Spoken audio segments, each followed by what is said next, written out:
গল্পের শুরুতেই দেখা যাবে সে দুজন ডাকাতকে ঝাঁপি বলছে, আপনারা কেন এমনটা করলেন, কি করে এমনটা করলেন বলুন তো? আপনারা এভাবে আমার কাছে এসেছিলেন, আপনারা অসহায় মানুষ, আপনারা খুব কষ্ট করে টাকাগুলো জোগাড় করেছিলেন, তাই জন্যই তো আমার কাছে রাখতে এসেছিলেন, কারণ আমি বেশি দেই বলে আমার কাছে টাকাগুলো রেখে গিয়েছিলেন। এই কথা শুনে সে ডাকাতগুলো বলছে, ম্যাডাম আপনি তো আমাদের উল্টো ফাঁসিয়ে দিচ্ছেন, আপনি তো মিথ্যে কথা বলছেন, আপনি তো আমাদের দিয়ে ডাকাতি করিয়ে নিজের ব্যাংকে টাকা জমা রাখেন। স্যার উনি মিথ্যা কথা বলছে, আমাদের কোনো দোষ নেই, ওনাকে অ্যারেস্ট করুন। এসব কিছু শুনে দীপের মা কাঁদতে কাঁদতে বলছে, ছি আমার ছেলেটার কপালে এ কেমন মেয়ে জুটলো, দেখতে হবে না কোন বাড়ির মেয়ে আমার ছেলেটাকে এভাবে ঠকালো। ভালোই হয়েছে আমার ছেলেটা গিয়ে, না হলে আমার ছেলেকেও ফাঁসিয়ে দিত এসব কিছুর ভিতর।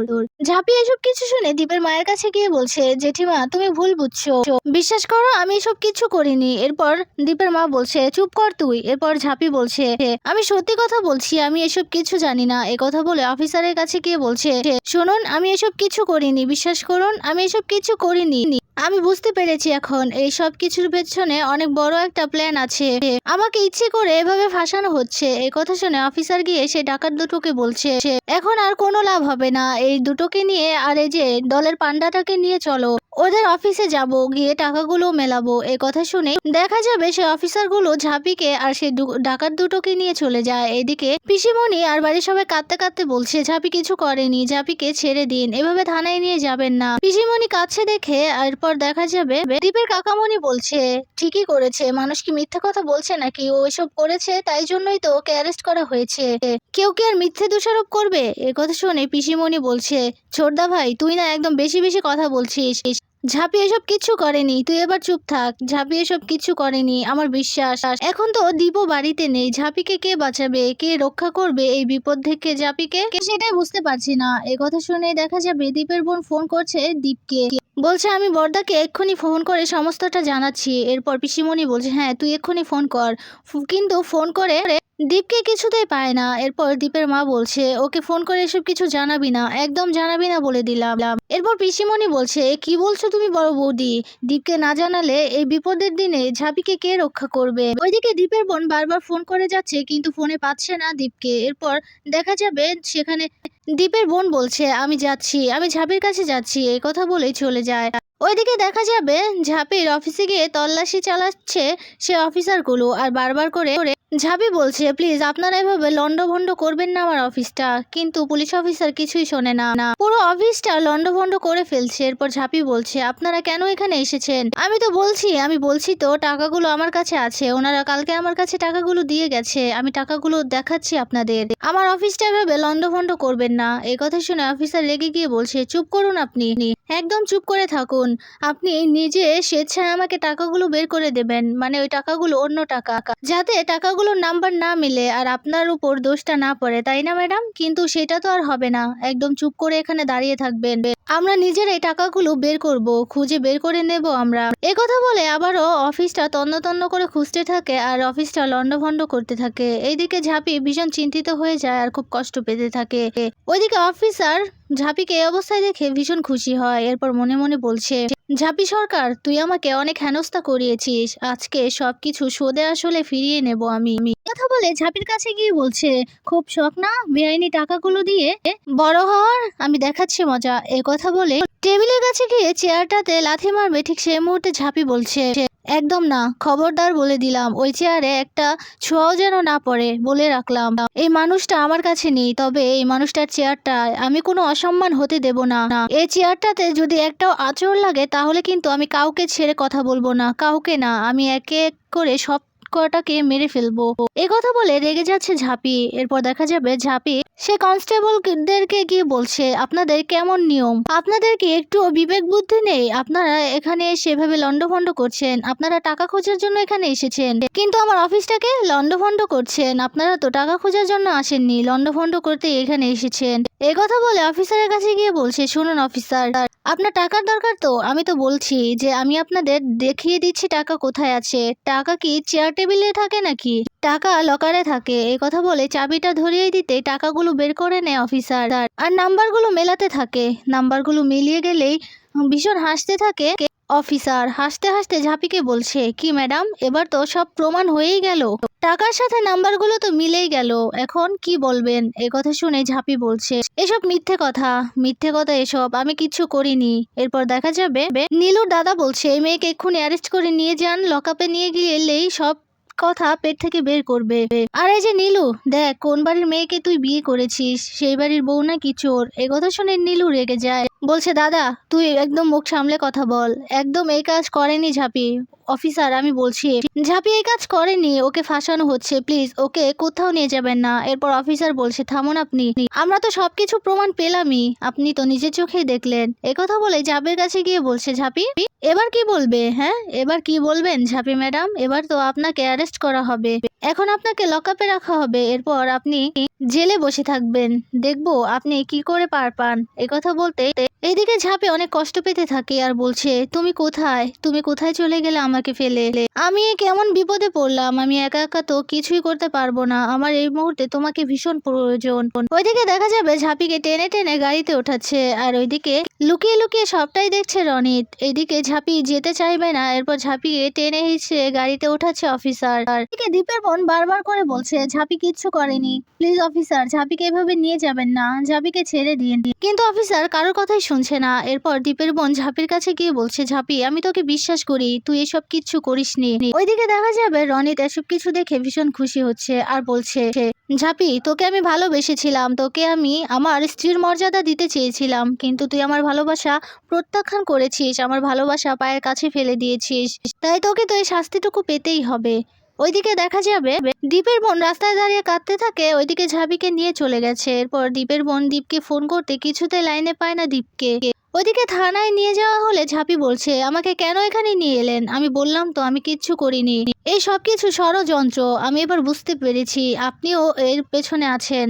শুনুন অফিসার, বড় ম্যাম যদি জানতে পারে তাহলে আপনার চাকরিটা কিন্তু চলে যাবে।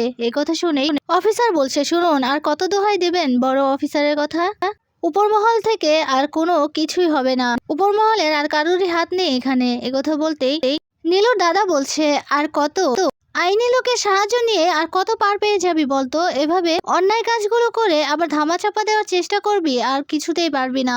এরপর নীলু গিয়ে দাদাকে বলছে, দাদা শোন, এসব মিথ্যে কথা, এসব কিছু করেনি ঝাঁপি, আরেকবারও তো প্রমাণ হলো যখন ঝাঁপিকে ফাঁসানোর চেষ্টা হয়েছিল, ঝাঁপি তো নিজেকে নির্দোষ প্রমাণ করেছিল, তাই না? আর এখনো আমি বলছি ঝাঁপি কিচ্ছু করেনি, ঝাঁপি নির্দোষ। এসব কিছু শুনে নীলুর দাদা রেগে যায়, রেগে গিয়ে বলছে, ওদের হয়ে সুপারিশই করছিস? তোকে কি এর জন্য এতগুলো টাকা পয়সা ভেঙে পড়ালেখা করিয়ে মানুষের মতো মানুষ করেছে, আবার চাকরিও পাইয়ে দিয়েছে?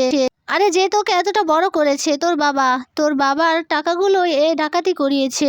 এদিকে নীলু বোঝানোর চেষ্টা করে কিন্তু কিছুতেই বোঝার চেষ্টা করছে না। ওইদিকে ঝাঁপিকে লকআপে ঢুকিয়ে দিয়েছে অফিসার। এইদিকে নীলু বলছে, ঝাঁপি তুই কোনো চিন্তা করিস না, আমি সব ধরনের চেষ্টা করব তোকে এখান থেকে বের করার, আমি বড় লয়ারের সাথে কথা বলছি, তুই কোনো চিন্তা করিস না, তোকে এখানে থাকতে হবে না। কথা বলেই নীলু সেখান থেকে চলে যায়। এইদিকে ভীষণ কষ্ট পেতে থাকে ঝাঁপি, বলছে, তুমি কোথায়, তোমাকে তো আমার ভীষণ প্রয়োজন, আমাকে এই অবস্থাতে কে উদ্ধার করবে বলো তো?